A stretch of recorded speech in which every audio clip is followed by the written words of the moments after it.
Salam la famille, c'est Candidat là, j'espère que vous allez bien. Bon, je vais pas vous mentir, à la base, c'était pas forcément une vidéo que je comptais faire, c'était même pas un sujet que je comptais aborder, mais c'est vrai qu'en ce moment, ça parle beaucoup de ça parle beaucoup de boycott ou pas boycott de cette Coupe du Monde 2022. Donc je pense que c'est le moment de vous en parler, c'est le moment de vous donner mon avis à ce sujet-là, et pour commencer, déjà, j'ai envie de vous dire une chose, c'est que tout simplement, bien sûr, que les événements qui sont passés au Qatar pour préparer cette Coupe du Monde, c'est scandaleux, et on est tous peinés par cette situation, et on pense déjà pour commencer très fort aux victimes et aux familles des victimes, ça c'est sûr et certain. Il n'y a même pas besoin de débattre là-dessus, il n'y a même pas besoin de polémiquer là-dessus. Et c'est d'ailleurs pour ça que, qu'on soit pour ou contre le boycott, on peut tout à fait comprendre certaines personnes qui veulent boycotter cette Coupe du Monde, qui veulent pas forcément la suivre, qui veulent pas forcément donner entre guillemets de la force à cet événement, je le comprends tout à fait. Par contre, autant je respecte énormément toutes ces personnes qui boycottent la Coupe du Monde, ça y a absolument aucun problème. Mais les personnes que je vais pas respecter par contre, c'est toutes ces personnes qui vont boycotter la Coupe du Monde et qui vont t'obliger de faire la même chose qu'eux, qui vont te dire si tu boycottes pas cette Coupe du Monde, ça veut dire que t'es malsain, ça veut dire que tu cautionnes ce qui s'est passé au Qatar, ça veut dire que t'as pas de peine et que t'as pas de compassion envers les victimes et envers les familles des victimes. Ça par contre, ça on peut pas accepter. Ça on peut pas du tout accepter. C'est pas parce que tu vas pas boycotter cette Coupe du Monde, c'est pas parce qu'aujourd'hui on se dit de toute façon ce qui est fait est fait et que cette Coupe du Monde elle va quand même se tenir. Donc ça sert absolument à rien de la boycotter, que ça veut dire pour autant, comme je vous dis, qu'on n'a pas de peine forcément pour ces victimes là. Au contraire. Je vais vous dire une chose d'ailleurs, et c'est ça qui me fait rire, c'est que nous, en tout cas les personnes qui suivent le football de près depuis pas mal de temps, on peut vous dire une chose, c'est que cette situation au Qatar, on a été les premiers à réagir là-dessus depuis très longtemps. On n'a pas entendu que ce sujet il devient à la mode, que c'est bien vu de boycotter la Coupe du Monde, de mal parler du Qatar, etc. pour dénoncer ce qui se passait là-bas. Donc c'est pour ça que moi je vais pas laisser une personne qui vient de se réveiller il y a 2 mois, qui vient de découvrir ce qui se passait au Qatar et qui, pour se donner une bonne conscience et pour se donner une bonne image, va vouloir boycotter la Coupe du Monde. À aucun moment je vous dis, je vais laisser ce genre de personnes-là me donner des leçons à moi. La vérité. Moi personnellement, je pense qu'on peut débattre de ce genre de sujet-là, il y a aucun problème. Et d'ailleurs, ce soir, je serai en live sur Twitch à partir de 22h. S'il y a des personnes qui sont pas d'accord avec moi, je vous invite, on peut en débattre, on peut en discuter, il y a aucun problème.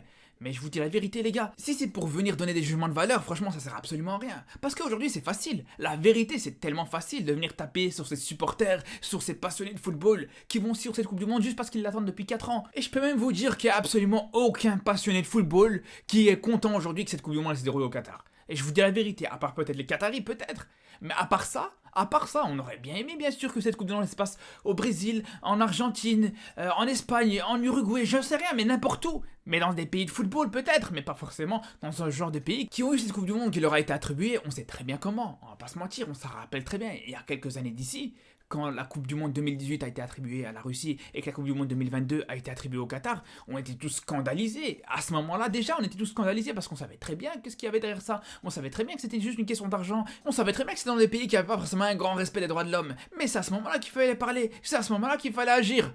Mais là maintenant, voilà, c'est trop tard. La vérité, qu'est-ce que tu veux faire maintenant? Et quand je parle de ça, je parle du Qatar, mais aussi de la Russie. Parce que là, c'est bien beau, depuis quelques mois maintenant, la Russie, c'est plus trop à la mode. Mais au moment de la Coupe du Monde 2018, j'ai vu personne parler de la Russie. Bizarrement, la Coupe du Monde en Russie, ou même la Coupe du Monde au Brésil, où là aussi, il y avait eu un grand manque de respect envers les citoyens, là, pour le coup, personne n'a parlé. J'ai entendu personne parler.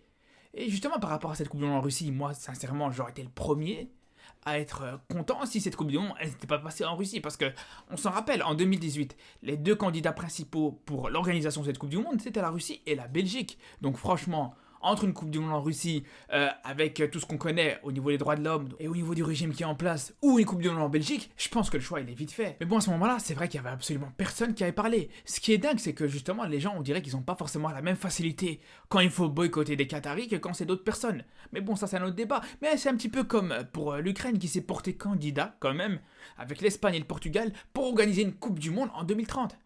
Alors là, franchement, j'aimerais bien voir si les écologistes ils vont agir de la même façon comme avec le Qatar. Parce que c'est vrai que ça a beaucoup parlé des stades climatisés au Qatar, mais en termes d'écologie, je pense qu'une Coupe du Monde qui est organisée d'un côté de l'Europe avec le Portugal et l'Espagne qui est tout à l'ouest de l'Europe, et l'Ukraine qui est à l'autre bout du continent, je pense que là aussi en termes d'écologie, je suis pas un expert en écologie, mais ça m'a pas l'air hyper écolo tout ça. Après bref, tout ça pour vous dire que je défends absolument pas ce qui se passe au Qatar. Je vous dis encore une fois, c'est scandaleux ce qui s'est passé et on est les premiers à être peinés par cette situation. Mais ce que je vous dis juste, c'est qu'il y a un boycott, je pense pas que ça va changer quelque chose. Franchement, je pense qu'il y a des solutions beaucoup plus intelligentes à un moment donné, parce qu'on l'oublie souvent. Mais les principaux concernés, c'est tout simplement les familles des victimes, ceux qui ont eu des proches qui ont malheureusement perdu la vie ou qui ont été blessés dans les chantiers de construction dans ces stades au Qatar. Et vous croyez vraiment que si cette Coupe du Monde elle va être boycottée, ils vont dire ah chouette la Coupe du Monde elle aura pas lieu. Franchement, mais qu'est-ce qu'ils s'en foutent? La vérité, qu'est-ce qu'ils s'en foutent sérieusement?